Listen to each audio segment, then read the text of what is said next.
भगवान शिव माता पार्वती से कहते हैं, इंसान को इतने धोखे मिलने के बाद भी वह नए नए दोस्त बनाता है, नए नए लोगों से मिलता है और हर रोज नए रिश्ते बनाता है, यह जानते हुए भी कि पिछली बार उस रिश्ते का अंजाम क्या हुआ था। कहीं ना कहीं इंसान के मन को यह बात पूरी तरह से समझ में नहीं आई है कि इंसान अपने अकेलेपन में कैसे खुश रहे। इंसान खुद के साथ वक्त बिताना भूल ही गया है। जब भी उसे खाली वक्त मिलता है वह या तो अपना मोबाइल चलाने लगता है या किसी से बातों में लग जाता है और इसी वजह से इंसान अपने साथ रहने की कला भूल चुका है। फिर माता पार्वती कहती हैं, हे देवों के देव महादेव, इंसान अपने अकेलेपन, अपने एकांत का आनंद कैसे ले और उसका क्या क्या फायदा होता है। फिर भगवान शिव कहते हैं, हे देवी, आज हम इन सभी बातों पर एक बोध कहानी सुनाने वाले हैं। इस कहानी में आपको यह तो पता चलेगा ही कि अकेले खुश कैसे रहें, साथ ही आपको यह भी पता चलेगा कि अकेले रहने के और क्या क्या परिणाम होते हैं। अगर आप यह कहानी सुन रहे हैं तो पूरा सुनिए। इस कथा को आधा अधूरा छोड़कर जाने की गलती मत करिएगा, क्योंकि इस पवित्र कथा को पूरा सुनने से मनचाहा फल की प्राप्ति होगी। इसलिए इस कथा को पूरा सुने। आप शिव भक्त हैं तो भोलेनाथ का अनादर ना करें। तो चलिए कहानी शुरू करते हैं। एक बार की बात है, सेठ धर्मराज दिल का बहुत ही संवेदनशील व्यक्ति था। उसके पास किसी भी सुख सुविधा की कोई कमी नहीं थी। उसने इतना धन अर्जित कर लिया था कि उसकी 7 पुश्तें बैठकर खा सकती थीं, लेकिन उसे अपनी धन संपत्ति पर कोई भी अहंकार नहीं था। वह किसी को अपने से छोटा नहीं समझता था। यह उसका एक बहुत ही मुख्य गुण था और इसी वजह से उसके अंदर बहुत ही करुणा भरी हुई थी। जब भी कोई व्यक्ति उससे मदद मांगता तो वह कभी ना नहीं कह पाता था। अगर वह ना कहना भी चाहता तो भी करुणा के कारण वह उसकी मदद कर दिया करता था। धीरे धीरे लोगों को सेठ धर्मराज की यह संवेदनशीलता और करुणा का पता चलने लगा और लोगों ने इसका फायदा उठाना शुरू कर दिया। अब लोग जानबूझकर सेठ धर्मराज के सामने दुखी होने का दिखावा करते और सेठ धर्मराज उनकी बातों को सच समझकर उनकी सहायता करता रहा। लेकिन उसके मन को फिर भी तसल्ली थी कि वह जरूरतमंदों की मदद कर रहा है। लेकिन एक दिन जब उसके दोस्त ने उसे बताया कि लोग किस तरह उसका फायदा उठा रहे हैं और शहर में किस तरह उसका मजाक बनाया जा रहा है, तो सेठ धर्मराज के मन को बहुत ही गहरा आघात पहुंचा। वैसे तो सेठ धर्मराज के बहुत से मित्र बन चुके थे, लेकिन उनमें से कौन से मित्र सच्चे हैं और कौन लोग मित्र होने का दिखावा कर रहे हैं, यह सेठ धर्मराज के लिए जान पाना बहुत ही मुश्किल हो गया था। वह अक्सर लोगों की भीड़ भाड़ से घिरा रहता था। जब उसे अपने मित्रों और दूसरे लोगों की धोखाधड़ी का पता चला तो सेठ धर्मराज ने निश्चय किया कि आज के बाद वह अकेला ही रहेगा, किसी से ज्यादा दोस्ती नहीं रखेगा और ज्यादातर समय अपने साथ ही बिताएगा। और इसीलिए अब बाहर के लोग सेठ की हवेली के दरवाजे के बाहर से ही लौटा दिए जाते थे।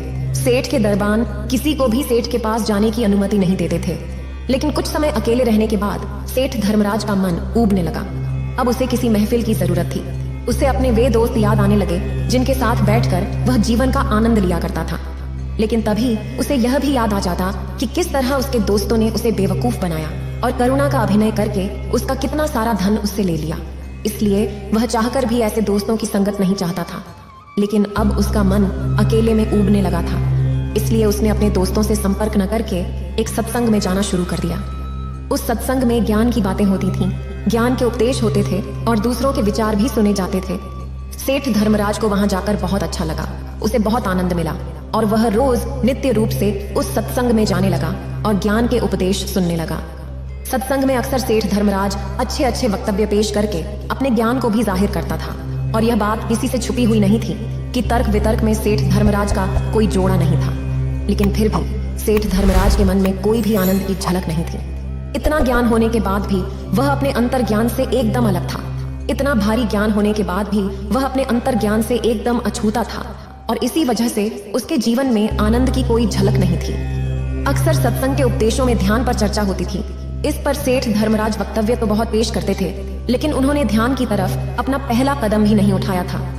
आपको चाहे आम की सारी खूबियां पता हो, आम दिखने में कैसा होता है, आम का स्वाद कैसा होता है, आम से ये फायदे होते हैं, लेकिन जब तक आप आम को खाएंगे नहीं तब तक आपको उसका स्वाद नहीं पता चलेगा।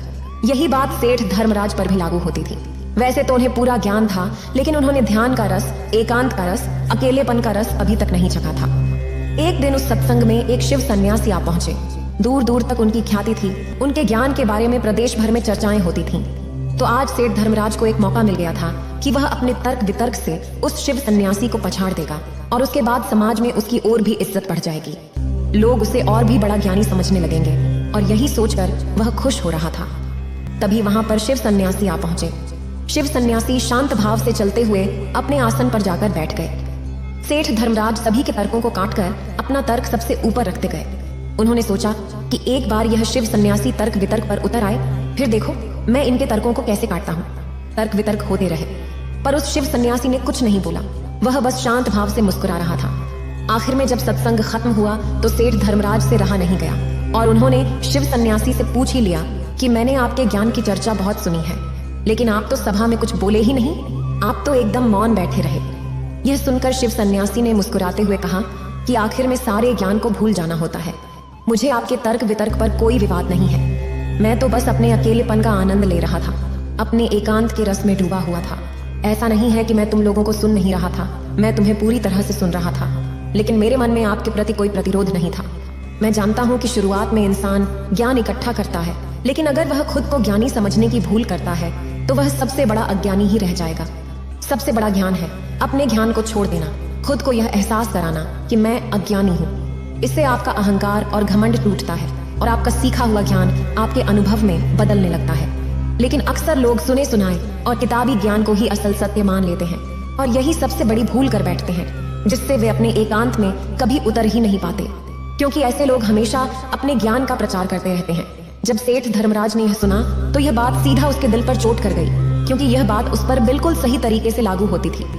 सेठ धर्मराज ने शिव सन्यासी से पूछा कि सारा ज्ञान हासिल करने के बाद इंसान को कौन सा रास्ता अपनाना चाहिए।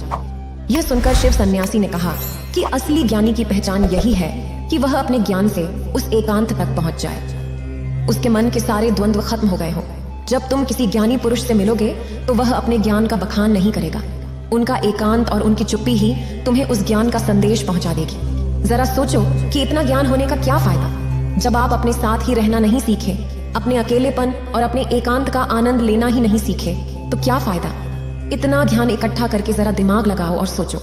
इसके बाद शिव सन्यासी ने कहा कि मैं तुम्हें अकेलेपन में कैसे खुश रहने के लिए 4 सूत्र बता रहा हूँ। अगर तुम इन 4 सूत्रों का अपने नित्य जीवन में अनुसरण करते हो तो तुम अपने एकांत का रस जरूर अनुभव कर पाओगे।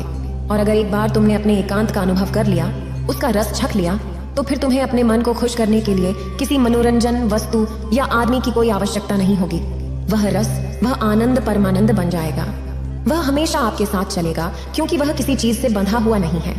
सबसे पहला कदम यह है कि अपने अंदर यह जिज्ञासा पैदा करें कि खुद को जानना क्यों महत्वपूर्ण है। अक्सर सुना होगा कि खुद को जानना जरूरी है। खुद को जानना ही सबसे महत्वपूर्ण है। अगर इस सवाल को अपने मन में बिठा लेते हैं तो स्वाभाविक रूप से खुद को जानने के लिए प्रेरित होंगे। लेकिन अगर यह नहीं समझते कि खुद को जानना क्यों जरूरी है तो खुद को जानने की कोशिश क्यों करेंगे। इसलिए पहले समझें कि खुद को जानना क्यों जरूरी है। यह इसलिए जरूरी है क्योंकि हम अपने आप को सही से नहीं जानते। हमने किसी बात पर प्रतिक्रिया दी और कुछ समय बाद उसी प्रतिक्रिया पर पछतावा होने लगा कि मुझे ऐसा नहीं करना चाहिए था, मुझे अलग तरीके से व्यवहार करना चाहिए था। आप कुछ और करना चाहते हैं लेकिन कुछ और कर बैठते हैं। आप गाली नहीं देना चाहते थे लेकिन लड़ाई हुई और आपने थप्पड़ तक मार दिया। आप ऐसा नहीं करना चाहते थे लेकिन हो गया। तो ये कौन है जो ये सब करवा रहा है? जब ये सारे सवाल आपके मन में उठने लगते हैं तो आपके अंदर यह जिज्ञासा जागती है कि खुद को जानना क्यों जरूरी है। दूसरा कदम यह है कि विभिन्न प्रकार के मनोरंजन और सुख सुविधाओं से अपने मन को अलग करके उसे ध्यान की ओर प्रेरित करें। जब आप पहला कदम समझ लेते हैं कि खुद को जानना क्यों जरूरी है, दूसरा सूत्र है, हमारा मन अक्सर विभिन्न प्रकार की सुख सुविधाओं और मनोरंजन से घिरा रहता है। अत्यधिक मनोरंजन मन को उबाने लगता है। जब आप बहुत देर तक मोबाइल चलाते हैं तो कुछ समय बाद उससे ऊब होने लगती है और वही आपको परेशान करने लगता है। इसलिए वही मनोरंजन हमारे लिए ऊब का कारण बन जाता है। विज्ञान ने नए नए आविष्कारों के जरिए इंसान से उसका एकांत छीन लिया है और इसका सबसे बड़ा उदाहरण है मोबाइल। हम एक दिन भी अपने मोबाइल से दूर नहीं रह सकते। जरा एक प्रयोग करके देखिए। एक दिन के लिए अपना मोबाइल स्विच ऑफ करके कहीं दूर रख दीजिए और उसके पास बिल्कुल भी मत जाइए। आप उस एक दिन में परेशान हो जाएंगे। आपको समझ ही नहीं आएगा कि आप क्या करें, अपना समय कैसे बिताएं। तो जरा सोचिए, विज्ञान के एक छोटे से आविष्कार मोबाइल ने आपकी जिंदगी को अपने साथ कैसे बांध लिया है। आप यह देख और महसूस कर सकते हैं। इसलिए ऐसे मनोरंजन और सुख सुविधाओं से अपने मन को खींचकर ध्यान के लिए प्रेरित करें। तीसरा सूत्र है, खाली रहने की आदत डालें। हम अक्सर जिम्मेदारियों में इतने व्यस्त हो जाते हैं कि खुद के लिए समय ही नहीं निकाल पाते और बचा कुचा समय हमारा मोबाइल ले लेता है। इसलिए हम अपने आप को कितना जानते हैं, लेकिन जब हम अपने साथ वक्त बिताने लगते हैं तो हमें अपनी प्रवृत्तियां पता चलने लगती हैं। चौथा सूत्र है, संसार में रहकर अपने एकांत में स्थिर रहना सीखें। हम सांसारिक चीजों और यहाँ के लोगों से या तो बहुत ज्यादा जुड़ जाते हैं या उनसे घृणा करने लगते हैं। न आपका कोई मित्र होगा, न आपका कोई शत्रु होगा। आपके लिए सभी जीव समान हैं। आपकी दृष्टि सभी के लिए एक जैसी है। आप इतने उन्नत हो चुके हैं कि अपनी जिम्मेदारियों का निर्वाह करते हुए, लोगों से मिलते हुए और मनोरंजन करते हुए भी अपने मन के एकांत को बनाए रख सकते हैं। लेकिन यहाँ तक पहुँचने के लिए आपको पीछे मुड़कर खुद को जानना होगा, खुद के साथ वक्त बिताना होगा और बेवजह के मनोरंजनों से अपने चित्त को दूसरी दिशा में ले जाना होगा, जहाँ उसका मनोरंजन ध्यान के माध्यम से होगा। तब कोई भी आपको धोखा नहीं दे सकेगा, क्योंकि कोई भी आपके मन के उतना करीब या उतना दूर नहीं है। आपके लिए सभी समान हैं, इसलिए किसी का भी धोखा आपको आघात नहीं करेगा। यह सुनकर सेठ धर्मराज ने उस शिव सन्यासी के पैर छुए और इन बातों का निरंतर अभ्यास करते हुए उन्होंने वह कला हासिल की जिसे हम कहते हैं अपने एकांत के आनंद में डूब जाना, अपने अकेलेपन का मजा लेना। फिर शिव सन्यासी कहते हैं, आपने तो सुना ही होगा कि सुख और दुख एक ही सिक्के के दो पहलू हैं। जैसे हमारे जीवन में सुख हमेशा के लिए नहीं रहता, वैसे ही दुख भी हमेशा के लिए नहीं रहता। परिवर्तन ही इस संसार का नियम है। जो आज हमारे पास है वह कल नहीं रहेगा, और जो किसी और के पास है वह भी हमेशा के लिए नहीं रहेगा। हे सेठ धर्मराज, आज मैं आपको इसी पर आधारित कहानी सुनाने जा रहा हूँ। इस कहानी के माध्यम से जानेंगे कि क्यों हमें आज जो है उस पर घमंड नहीं करना चाहिए, बल्कि अपने जीवन को शांति और सुख से जीना चाहिए। एक बार की बात है, किसी नगरी में एक महान राजा रहा करता था। उस महल में राजा के पास किसी चीज की कोई कमी नहीं थी। सुख, धन, संपत्ति और यहाँ तक कि प्रजा भी उस राजा की जयकार करती थी। एक दिन राजा ने अपने महल में सभी विद्वान पंडितों को बुलाया और उनसे पूछा कि क्या कोई ऐसा मंत्र है जो हर परिस्थिति, हर स्थिति, हर जगह, हर समय, हर खुशी, हर दुख, हर हार में और हर चीज में, लगभग हर प्रकार के सवाल में बस वही एक उत्तर काम आता हो। जब आप में से कोई भी मुझे सलाह देने के लिए उपलब्ध नहीं होगा तो उस वक्त मैं उस मंत्र का उपयोग कर सकूं और अपने आप को किसी भी परिस्थिति से बाहर निकाल सकूं। राजा का यह प्रश्न बड़ा ही पेचीदा था। यह प्रश्न सुनकर राज्य के सभी विद्वान पंडित सोच में पड़ गए और एक दूसरे से चर्चा करने लगे। यह चर्चा काफी लंबी चली। काफी सोच विचार के बाद भी उनमें से किसी को इसका कोई जवाब नहीं सूझा। राजा को इस बात पर बड़ा ही क्रोध आया। राजा ने कहा, क्या इस महल में कोई भी ऐसा व्यक्ति नहीं है जो मेरे इस सवाल का जवाब दे सके? तभी वहां पर एक बूढ़ा व्यक्ति बैठा हुआ था।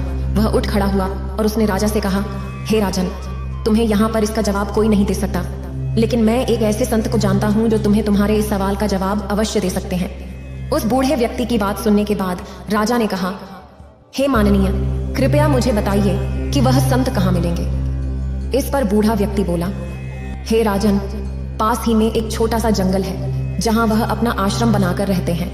अगर आप चाहें तो मैं आपको वहां ले जा सकता हूँ। राजा तुरंत ही उन संत से मिलने के लिए तैयार हो गया। राजा और वह बूढ़ा व्यक्ति पास के जंगल में संत के आश्रम पर पहुंच गए। वहां पहुंचने के बाद राजा ने संत को प्रणाम किया और उनसे कहा, क्या आप मेरे इस प्रश्न का उत्तर दे सकते हैं? संत बहुत ज्ञानी थे। जो भी अपनी समस्या लेकर उनके पास आता था वह कभी खाली हाथ नहीं जाता था। संत ने राजा के सभी प्रश्नों को ध्यान से सुना और फिर राजा को एक छोटा सा कागज का टुकड़ा दिया जिस पर उत्तर लिखा हुआ था। साथ ही उसमें एक शर्त भी लिखी थी। शर्त में लिखा था, हे राजन, इसे आप अभी नहीं देख सकते जब तक आपके ऊपर कोई अत्यधिक खतरा न मंडरा रहा हो, जब आप खुद को अकेला पाएं, जब आपको कोई रास्ता नजर न आए, जब आप दुविधा में पड़ जाएं और जब आपको लगे कि अब मेरे पास और कोई उपाय नहीं बचा है, तभी आप इस कागज को खोलकर पढ़ सकते हैं। राजा ने उन संत को प्रणाम किया और उस कागज को मोड़कर अपनी हीरे की अंगूठी के नीचे रख दिया। यह सब वह संत देख रहे थे और यह देखकर मुस्कुराने लगे। तभी राजा ने उनसे पूछा, हे गुरुवर, आप मुस्कुरा क्यों रहे हैं? उन संतों ने जवाब दिया, हे राजन, बहुत जल्द तुम्हें अपने सवाल का जवाब मिलेगा। बहुत जल्द ऐसी परिस्थिति आने वाली है जब तुम्हें इस कागज की जरूरत पड़ेगी। इसे बहुत ध्यान से रखना। राजा ने उन्हें प्रणाम किया और फिर अपने महल की ओर लौट गए। कुछ दिनों तक सब कुछ अच्छा चल रहा था। राजा और उनके साम्राज्य में किसी चीज की कोई कमी नहीं थी। लेकिन एक दिन अचानक पड़ोसी राज्य ने राजा के राज्य पर आक्रमण कर दिया। राजा और उनकी सेना ने बहादुरी से लड़ाई की, लेकिन राजा इस लड़ाई को हार गए। राजा को अपने घोड़े पर सवार होकर वहां से भागना पड़ा, लेकिन दुश्मन राजा ने उनका पीछा नहीं छोड़ा।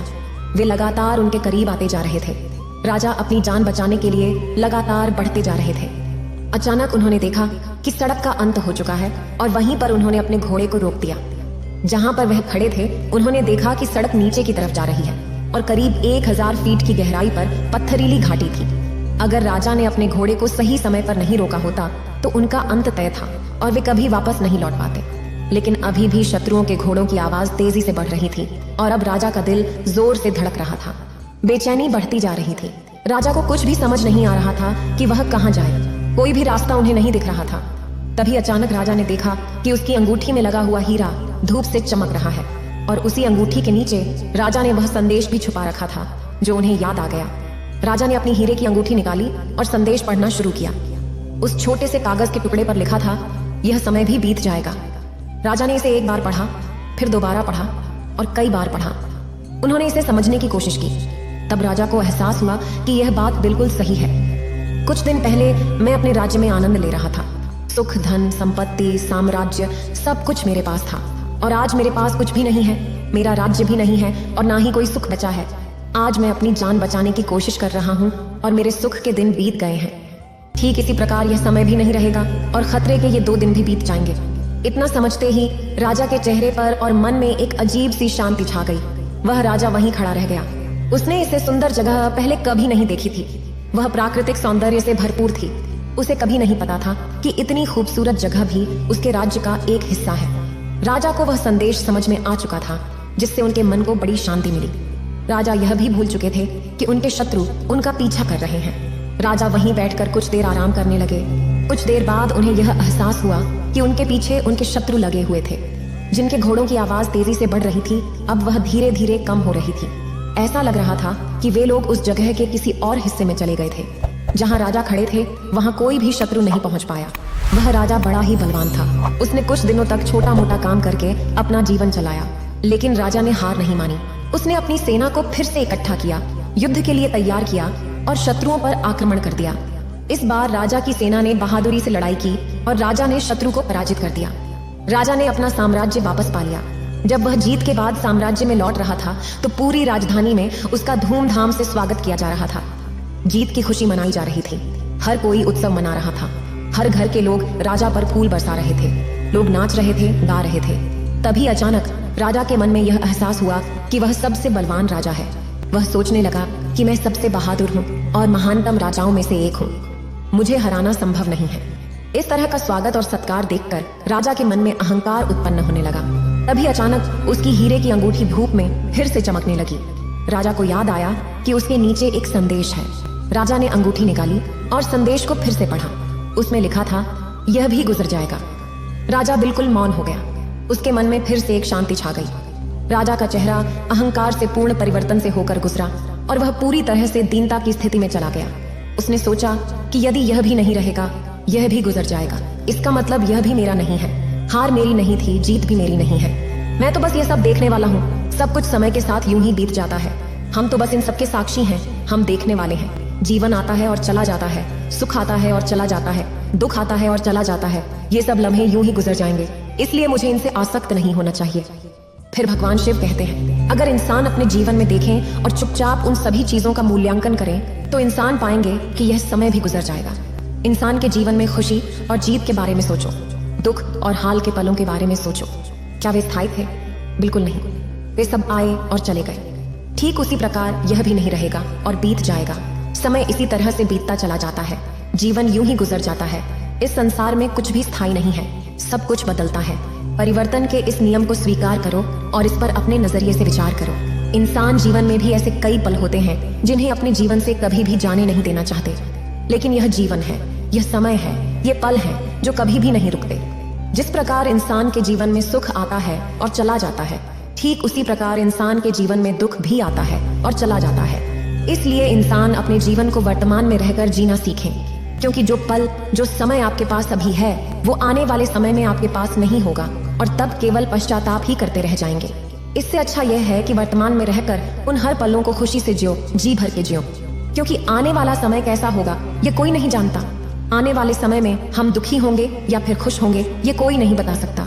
लेकिन आज जो इंसान के पास है, चाहे वह कुछ भी हो, चाहे वह कितने भी पल हो, उन्हें इंसान खुलकर जी सकते हैं, उनमें खुश रह सकते हैं। तो फिर इंसान इन कीमती पलों को व्यर्थ क्यों जाने दे?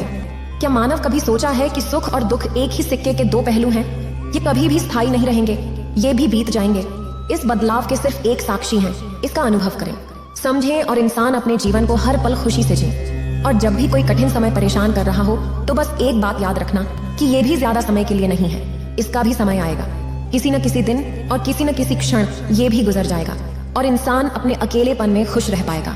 इतना कहकर भगवान शिव इस कहानी को समाप्त करते हैं। इस वीडियो को बोलते समय कोई त्रुटि हो तो मैं क्षमा चाहती हूँ। उम्मीद है आप सभी को यह वीडियो अच्छी लगी होगी। अगर आप शिव के सच्चे भक्त हैं तो चैनल को सब्सक्राइब और वीडियो को लाइक करके कमेंट में हर हर महादेव लिख दीजिए।